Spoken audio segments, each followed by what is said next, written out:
You just pointed out that I'm matching the mushrooms. Yeah, but did you plan I did not, but I am so glad that I'm color coordinated with one of the hottest trends in mental health, the psychedelic drugs. Yeah, and we're going to delve deeper into this because these drugs, this is the hottest trend in medical health treatments, due in no small part to its popularity.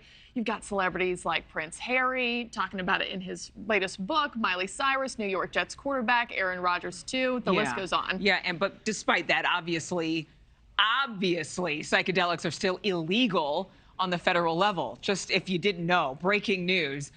Yeah, and obviously there are a lot of state drugs where they have laws as well that are postponing the freedoms that people have to enjoy such mental health festivities. All right, a dozen jurisdictions across the nation, from the states of Oregon and Colorado to small towns in Massachusetts, also banning psychedelics. Kelsey Kernstein has more about a conference happening in Denver this weekend. Tell us more about it. Hey there, Adrienne. So as psychedelics, they are gaining rapidly popularity for mental health treatments. Many celebrities and other influencers, they have hopped on board with the so-called Shroom boom. Now, the research on these drugs is effective, and it has shown promise. But some science say that there just isn't enough research out there for widespread use.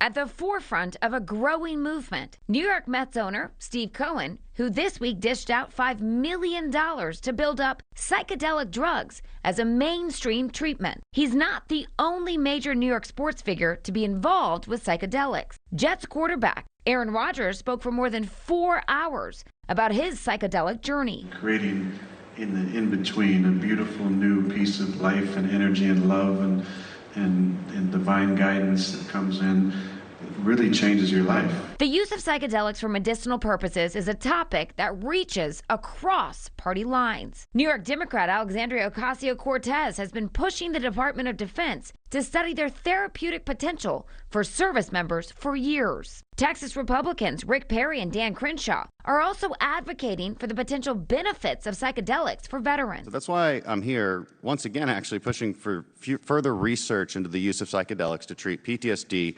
traumatic brain injury, and CTE. CTE is, of course, another form of brain injury. There are hundreds of registered clinical trials exploring the effects of psychedelics on a range of conditions. But some lawmakers say there is still a lot more to learn about these psychoactive drugs, and they're not ready for mainstream use yet. This is not ready yet. We need larger studies. We need to see more long-term effects. Even doctors who help develop psychedelic treatments warn against the drug being abused recreationally. Don't just go off and run and start using these substances just because you've read something about them.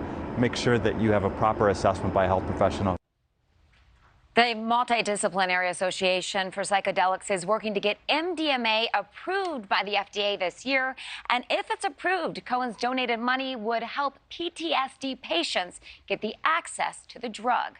Mark and Adrienne. Yeah, a fascinating topic of conversation, no doubt about it. Kelsey Kernstein, thank you so much. Thank you for watching. Go to newsnationnow.com to find NewsNation on your television provider. And don't forget to click the red subscribe button below to get more of NewsNation's fact-driven, unbiased coverage.